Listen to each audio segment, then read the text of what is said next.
Again, the devil taketh him up into, stop, not towards, into. The devil taketh him. Who is the him? Your Jesus. Taketh him into an exceeding high mountain.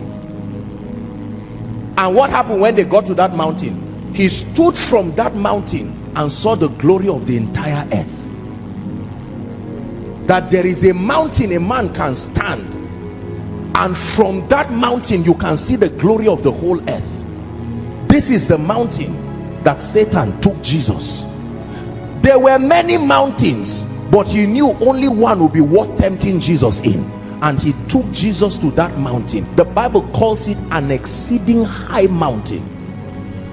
And then he showed him the kingdoms of this world and the glory of them. Next verse. And saith to him, all these things. What things? The kingdoms and the glories I will give thee. So Satan is negotiating a transaction here, but there was a location. He said, Jesus, I want to talk to you, but let's go up the mountain. We don't do these kinds of discussion on a plain land. He took him to an exceeding high mountain where it was only two of them, and then he says, this is, I want to give. That one is a deception, because when you give something and demand something, it's not giving, it's business. He used a very deceptive terminology. He says, I will give thee if thou will fall down. I will give you pure water if you will give me 100 naira. Is that charity? No. Satan is negotiating something with Jesus, your Jesus. And look at the interesting system. He starts by marketing something for him.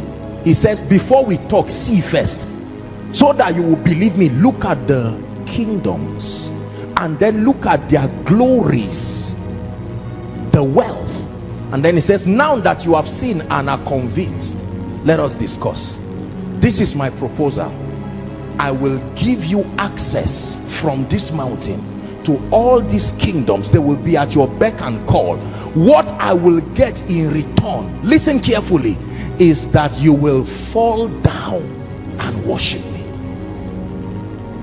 Now imagine, God forbid, but just imagine that Jesus agreed. What do you think would have happened? Jesus would have come down that mountain with strange influence that you cannot explain. Now you were not there. All you know is that he bowed down and said, Satan, I'm more interested in the kingdom and the glory. O King Satan, I acknowledge you as my Lord. I give you my heart. And Satan says, okay, as I agreed. If Satan tempted Jesus, how many other people has he taken to that mountain to say, come, forget about this, let me show you how things happen in this earth. And then he says, look at this, I will give you these kingdoms and the glory, bow down to me. Not everybody will say no. Some people will say yes, and will say, this is the deal, here you have, go down. Immediately they go down. In 2 months their albums are all over the world, regardless of what they sing. And you say, my God, this guy is so skilled. No, something happened up the mountain. I pray that God will open your eyes to understand what I'm teaching you tonight. There are certain dimensions of the supplies of God that cannot happen by doing business with men. You must do business with spirits. I cast my crown before, listen, the highest royalty. Remember, that's what Satan wanted. Bow down and worship me. Satan has been obsessed with allegiance and loyalty. The kingdoms did not mean anything to him. The glories did not mean anything to him. But he knows that it is the system that men need. And so what he decided to do was to make sure that he has control of those systems, and then he will continue to call men to say, let us negotiate. What shall it profit a man if he gains the whole world? Question: where did that business happen, that he gained the whole world? Because that is a business terminology. What shall it profit a man if he gains the whole world? Where is the law? Show me where men gain the whole world. Do they gain it in a bank? Do they gain it in an investment house? Show me where men gain the whole world and give up their soul. That business, when you get there, the commodity is your soul versus the world, not your product. Your soul and the world. Your soul and the world. Your soul and the world. Your soul and the world. So you now know that it says, I wish above all things that you prosper, but I hope your soul too was not lost while you are prospering. I hope that the way you prospered was God's own way. I know how you are prospered. When your soul does not prosper, it was exchanged for your wealth. Sit down, sit down, sit down. Yabone nakao sujada nena sarkin salama sarkin. My concern is not your prosperity. I can know what kind of exchange happened by looking at your soul. Immediately I look at your money, the next thing I should look at is your soul. If I find out that your spiritual life went down, there was an exchange that happened on the mountain. Whether you are aware or not, you have followed a system that has sold your soul.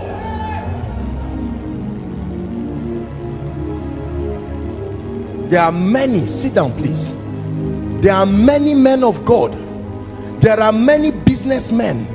There are many captains of industry that received the world and sold their soul. This temptation Satan gave Jesus was not the last time he would give it. He has been giving it till today.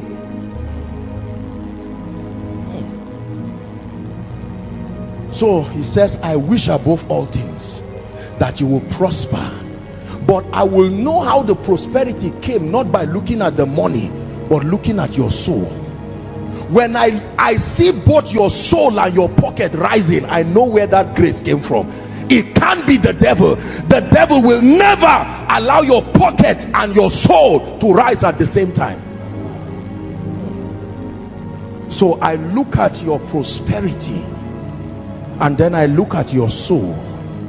I see that in your rising, you gave up your values, you gave up your character, you gave up your family, you gave up your integrity. I know that there is a negotiation happening. You are giving your soul for mundane things. Are we together? Look what Jesus did. Verse 10.